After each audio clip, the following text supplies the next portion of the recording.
नमस्कार दोस्तों, tarot class 1 में आप सभी लोगों का स्वागत है।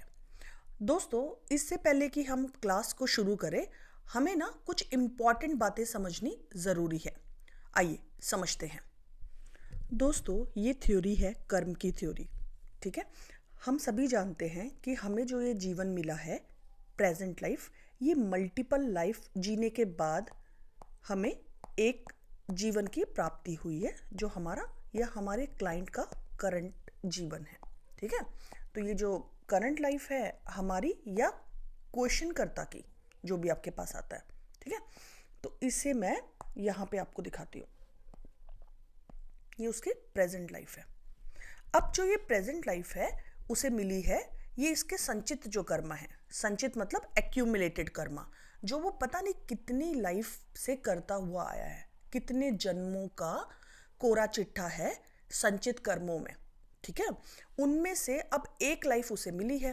ठीक है, अब इस लाइफ में अब ना तो उसको ये सभी एक ही सिंगल लाइफ में वो कवर नहीं कर सकता, इसका अच्छा या बुरा, इतनी सारी मल्टीपल जन्मों का वो भुगतान एक लाइफ में नहीं कर सकता। तो अब इस करंट लाइफ को समझते हैं। ठीक है, ये करंट लाइफ किससे बनी है? प्रारब्ध और क्रियमंड कर्म से। ठीक है, तो प्रारब्ध क्या हुआ ना, प्रारब्ध है ये 60% या 70% जो फिक्स्ड है, जिसे चेंज करना हमारे लिए पॉसिबल नहीं है। जैसे कि हमारे पेरेंट्स जो हमें मिले ना, प्रारब्ध से मिले हैं।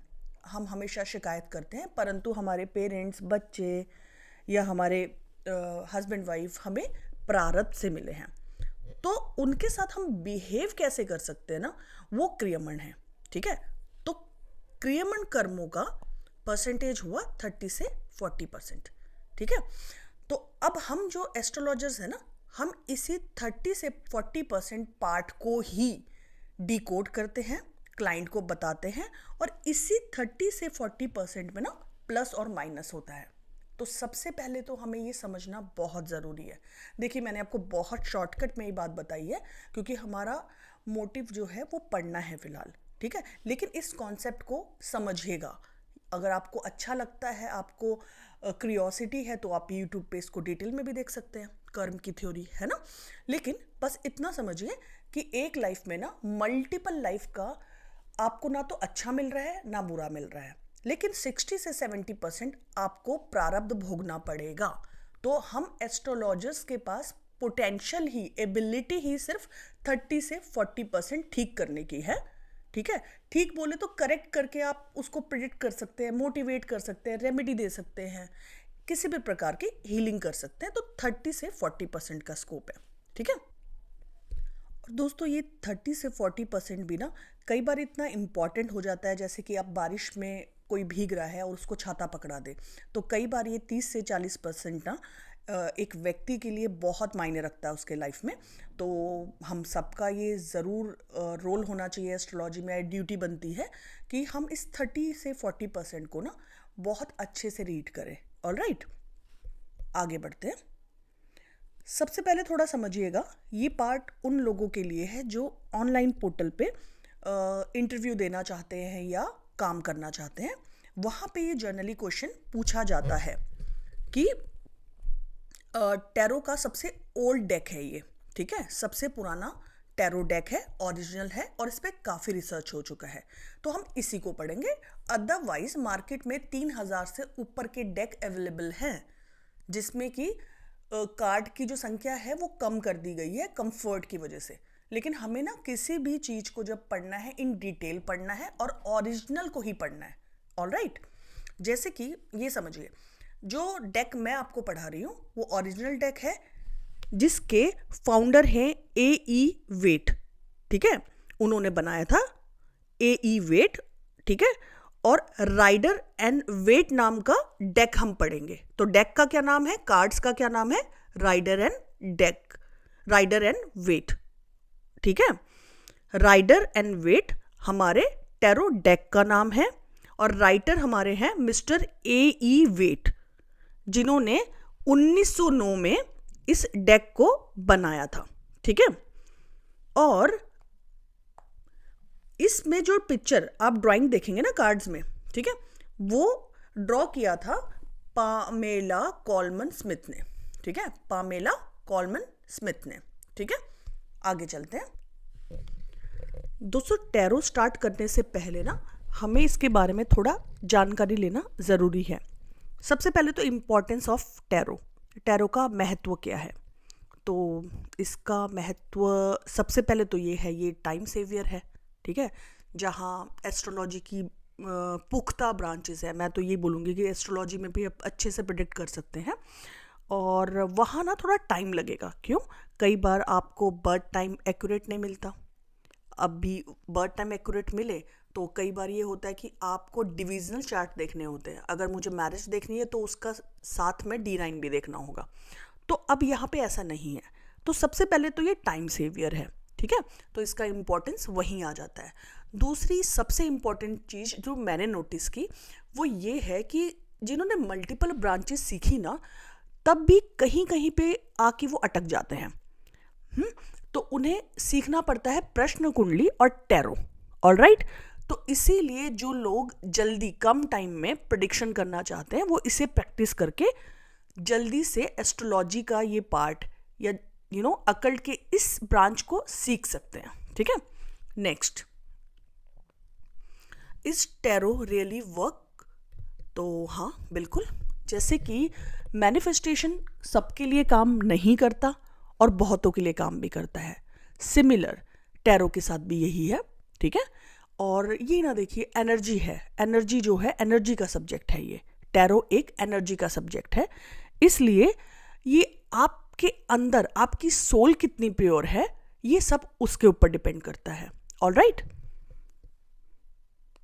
नेक्स्ट है, can we use tarot for personal query? बिल्कुल। देखिए, जैसे कि एक डॉक्टर कोई मेडिसिन अपने पेशेंट को देता है तो वो उसको बेनिफिट दे रही है, और वही मेडिसिन वो खुद अपने लिए यूज़ करेगा तो उसे भी वो सेम बेनिफिट देगी, ठीक है। इसी प्रकार से टैरो अगर जेन्युइनली आप अपने लिए लगाते हैं, आपको जेन्युइन में कोई प्रॉब्लम है, कोई क्वेरी है, तो आपके लिए भी ज़रूर काम करेगा, ठीक है। बट अननेसेसरी टाइम अपना अपने आप को परखने के लिए ये सब नहीं करिए, जेन्युइन रहिए। ये ऐसा साइंस है, जितना आप अंदर से क्लीन रहेंगे, जेन्युइन रहेंगे, उतना अच्छा डिवाइन आपको हेल्प करता है, ठीक है। नेक्स्ट पार्ट है, how accurate tarot works? Tarot कितना एक्यूरेटली काम करता है? तो अगेन इसका आंसर यही है कि डिपेंड करता है ये सबसे पहले कि एक टैरो रीडर कितना डिवाइन है, अंदर से कितना क्लीन है, ठीक है, और प्रैक्टिस, ठीक है। तो आंसर इसका मिल गया आपको। नेक्स्ट है, टैरो प्रेडिक्ट डेज, मंथ और ईयर? तो इसका आंसर है सब कुछ, ठीक है। टैरो में आप डे भी प्रेडिक्ट कर सकते हैं, मंथ भी और ईयर भी। किसके ऊपर डिपेंड करेगा?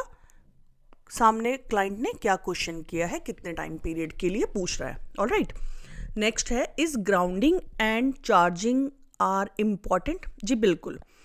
ग्राउंडिंग टैरो रीडर अपनी करेगा, ठीक है। कैसे करेगा? देखिए, बहुत सारे तरीके हैं। कई टैरो रीडर्स जो हैं वो साथ साथ में रेकी सीख लेते हैं, या हीलिंग के दूसरे मेथड जैसे प्राणिक हो गया, और भी बहुत चीज़ें, चक्रास है ना, ये सब सीखते हैं। दूसरा मेथड ये है कि नहीं है हमारे पास टाइम इतना, और हम तब भी सीखना चाहते हैं टैरो और ग्राउंडिंग करना चाहते हैं, तो दूसरे मेथड है, बिल्कुल दूसरे मेथड है। पहला मेथड ये है कि आप डीप ब्रीदिंग करिए मॉर्निंग में, इवनिंग में 5 से 10 मिनट इनफ है, ठीक है। टाइम है 15 मिनट तक, लेकिन नहीं है करिए इतना। ये टाइम भी नहीं है तो अंदर से सोल को क्लीन रखिए, ठीक है। क्योंकि देखिए, ये ना सब एनर्जी का गेम है, और यहाँ पे क्या है कि जब तक आप अंदर से डिवाइन नहीं होंगे ना, तो डिवाइन भी आपके सामने वो कार्ड्स लेके नहीं आएगा। तो एक बहुत अंदर से जो इंसान सुंदर है ना, उसे डिवाइन हेल्प करता है, तो उसे बहुत ज़्यादा ग्राउंडिंग की ज़रूरत नहीं पड़ती कई बार। अच्छा, चार्जिंग, कार्ड्स की चार्जिंग भी इम्पॉर्टेंट है, जो मल्टीपल तरीके से होगी वो मैं आपको आगे बताऊंगी, ठीक है। नेक्स्ट है, wearing big bindis, lots of gems और crystal around tarot reader is necessary? कि बड़ी बड़ी बिंदी पहनना, लगाना लॉट्स ऑफ जेम्स, बहुत सारे जेम्स अपने आसपास रखना, क्रिस्टल अपने आसपास रखना, क्या टैरो रीडर के लिए ज़रूरी है? तो नहीं है, ऐसा नहीं है, क्योंकि ये डिवाइन की आर्ट है, तो इससे आपके लुक से इसको कुछ लेना देना नहीं है, ठीक है। चलिए दोस्तों, आज मैं आपको सिर्फ और सिर्फ मेजर कार्ड्स के बारे में बताने जा रही हूँ, ताकि आप इसे थोड़ा समझें, प्रैक्टिस करें, फिर मैं आपको माइनर कार्ड करवाऊंगी, ठीक है। तो सबसे पहले टोटल कार्ड्स को समझेंगे, कितने कार्ड्स हैं टैरो में। तो टोटल कार्ड्स हैं 78, ठीक है, 78 कार्ड्स हैं, जिसमें से 22 कार्ड्स जो है मेजर कार्ड रहेंगे, ठीक है। 22 कार्ड मेजर्स और 56 माइनर रहेंगे। समझिएगा, 22 जब मैंने कार्ड बोले मेजर कार्ड, बड़े कार्ड। मेजर कार्ड क्यों बोला? क्योंकि वो बड़े इवेंट्स को दिखा रहा है। माइनर कार्ड किसको दिखाएगा? छोटे इवेंट्स को। अब समझेंगे कि मेजर कार्ड कम क्यों है और माइनर कार्ड ज़्यादा क्यों है, ठीक है, हम समझते हैं। सबसे पहले तो मैंने कहा कि मेजर कार्ड रहेंगे 22, जिसमें 0 भी नंबर का कार्ड आपको मिलेगा, 0 नंबर का कार्ड भी मिलेगा, जिसकी वजह से टोटल कार्ड 22 हो जाएंगे, ठीक है। माइनर कार्ड कितने होंगे? 56 होंगे और 4 ग्रुप्स में डिवाइड होंगे, 4 ग्रुप्स में होंगे, ठीक है। इसमें कोई भी ग्रुप नहीं होगा, सिर्फ कार्ड होंगे जिसमें 0 से 21 तक रोमन नंबर्स में होंगे। ऑलराइट, आगे चलते हैं।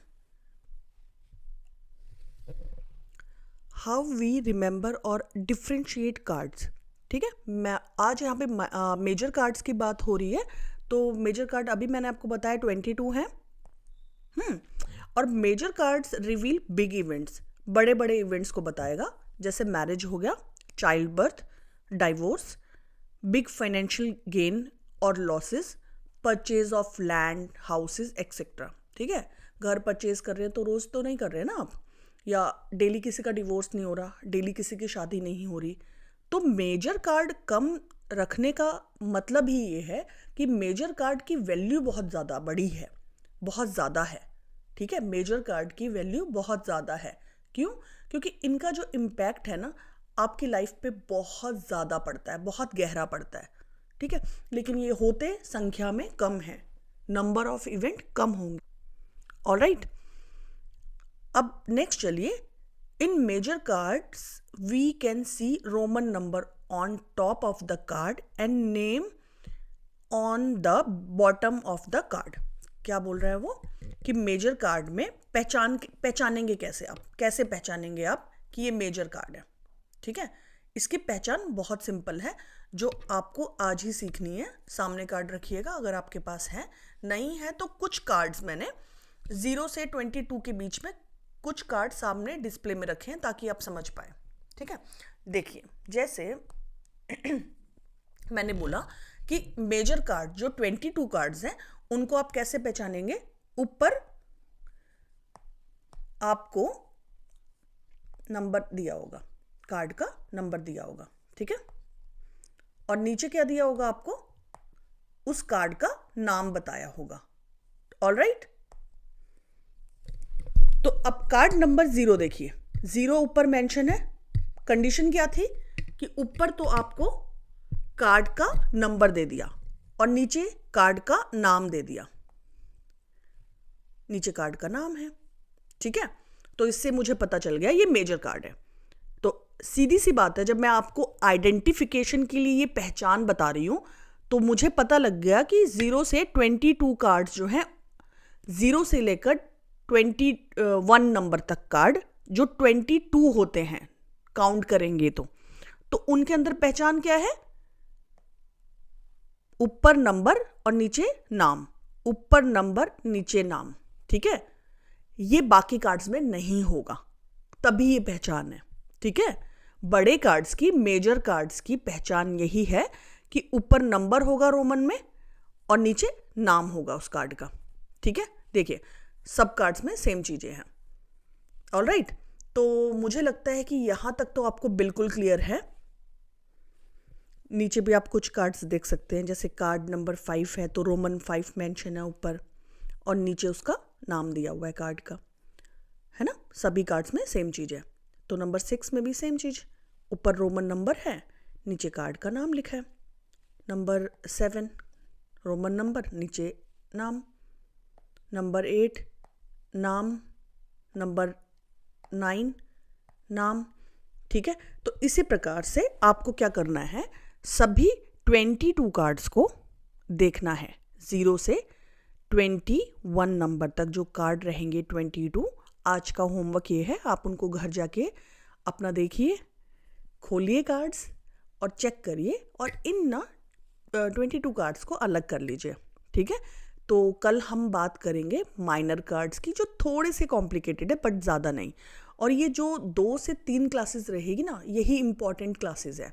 अगर आपने ये अच्छे से समझ ली ना, तो समझिए कि टैरो आपने 60-70% तो समझ ही लिया है। तो एक बार मैं दोबारा बताती हूँ कि मेजर कार्ड 22 है, ये बड़े इवेंट्स को दिखाता है। ठीक है, इसीलिए ये नंबर्स में कम है, क्योंकि बड़ी बड़ी घटनाएं कम होती है हमारी लाइफ में, छोटी घटनाएं ज़्यादा होती हैं। ठीक है, जैसे मूड स्विंग हो रहा है, ठीक है, आपको आज अच्छा लग रहा है, कल नहीं लग रहा, आज कोई गेस्ट आ गया, ठीक है, या छोटा मोटा कोई लॉस हो गया, या छोटा मोटा कोई फ़ायदा हो गया, तो इसीलिए उन कार्ड्स को ज़्यादा दे दिया गया टैरो में, वो कार्ड ज़्यादा बनाए गए। और माइनर कार्ड जो है वो कम है, क्योंकि वो उन घटनाओं को बताएंगे जो जीवन में रिपीट तो कम हो रहे हैं, लेकिन ना खुशी या दुख बड़े दे के जा रहे हैं। ठीक है, तो मैं उम्मीद करती हूँ कि आपको समझ में आया होगा। कल हम बात करेंगे माइनर कार्ड्स के ऊपर, उसके बाद आपको कुछ छोटे मोटे टूल समझाए जाएंगे जिससे आप आराम से रीडिंग कर पाएंगे। ऑलराइट, अच्छा, आप मुझे कमेंट बॉक्स में बताइएगा कि चैनल में मैं और क्या ऐड ऑन करूं जिससे कि आपको हेल्प मिल पाए। ठीक है, प्रैक्टिस प्लीज़ करिए, क्योंकि उसके बिना ना किसी भी ब्रांच में आप कुछ नहीं कर पाएंगे। Alright, thank you so much, channel के साथ जुड़े रहिए। All the best.